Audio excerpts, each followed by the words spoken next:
নমস্কার বন্ধুরা, সকলকে আমার চ্যানেলে স্বাগত। সমস্ত শিক্ষক শিক্ষিকাদের পাশাপাশি সমস্ত গ্র্যান্ট ইন এড সরকারি কর্মচারী এবং সমস্ত পেনশনার ও ফ্যামিলি পেনশনারদের জন্য বকেয়া ডিএ এরিয়ার সংক্রান্ত এই মুহূর্তে একটি অত্যন্ত ভালো খবর সামনে এলো।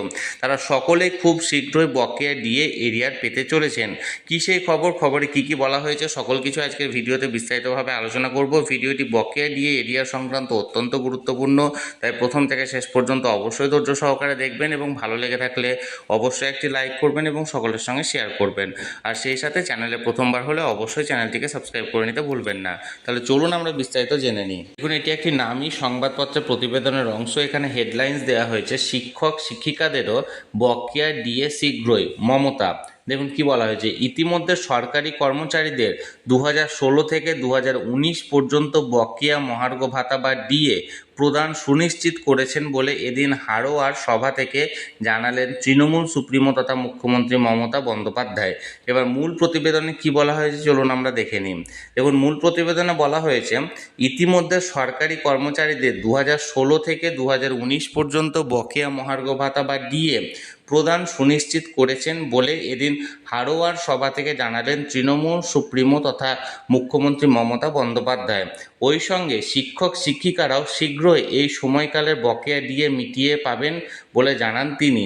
অন্যদিকে তারা ক্ষমতায় এলে সরকারি কর্মচারীদের সপ্তম বেতন কমিশন লাগু হবে বলে এদিন বাংলায় এসে দাবি করেন নরেন্দ্র মোদী। কিন্তু এবারে রাজ্য বাজেটেই সপ্তম পে কমিশন চালুর কথা ঘোষণা করেছেন মমতা বন্দ্যোপাধ্যায়ের সরকার। এই প্রেক্ষাপটে এদিন শিক্ষক শিক্ষিকাদের বকেয়া ডিএ মেটানো নিয়ে মমতার মন্তব্য যথেষ্ট প্রাসঙ্গিক বলেই মনে করছেন ওয়াকিবহাল মহল। প্রসঙ্গত, রাজ্য সরকার প্রসিদ্ধ সমস্ত বিশ্ববিদ্যালয়ের কাছে কর্মরত শিক্ষক ও শিক্ষাকর্মীদের বিস্তারিত তথ্য চেয়ে পাঠিয়েছে উচ্চশিক্ষা দপ্তর। চাওয়া হয়েছে অবসরপ্রাপ্ত কর্মচারীদের তালিকাও। তাহলে বন্ধুরা, এটি একটি নামী সংবাদপত্রের প্রতিবেদনের অংশ ছিল, যেখানে মাননীয় মুখ্যমন্ত্রী মমতা বন্দ্যোপাধ্যায় বলেছেন যে ইতিমধ্যে রাজ্যের সমস্ত সরকারি কর্মচারীদেরকে দেওয়া হয়েছে 16 থেকে 19-এর বকেয়া ডিএ এরিয়ার, এবং খুব শীঘ্রই শিক্ষক শিক্ষিকা সহ অন্যান্য গ্র্যান্ট ইন এড সংস্থার কর্মচারীরাও পেতে চলেছেন বকেয়া এরিয়ার। তাহলে বন্ধুরা, যে খবরটি এখানে পরিবেশন করা হয়েছিল সেটি সরাসরি আমি আপনাদের সামনে তুলে ধরলাম। এই নিয়ে যদি আপনাদের কোনো কিছু বলার থাকে অবশ্যই কমেন্ট করুন, আর ভিডিওটি ভালো লেগে থাকলে অবশ্যই একটি লাইক করুন এবং সকলের সঙ্গে শেয়ার করুন। আর সেই সাথে চ্যানেলে যদি প্রথমবার হয়ে থাকেন এই রকমের ইনফরমেটিভ ভিডিও আরও দেখার জন্য, যারা এখনও পর্যন্ত চ্যানেলটিকে সাবস্ক্রাইব করেননি তারা অবশ্যই চ্যানেলটিকে সাবস্ক্রাইব করে রাখুন। ধন্যবাদ, দেখা হচ্ছে পরের ভিডিওতে।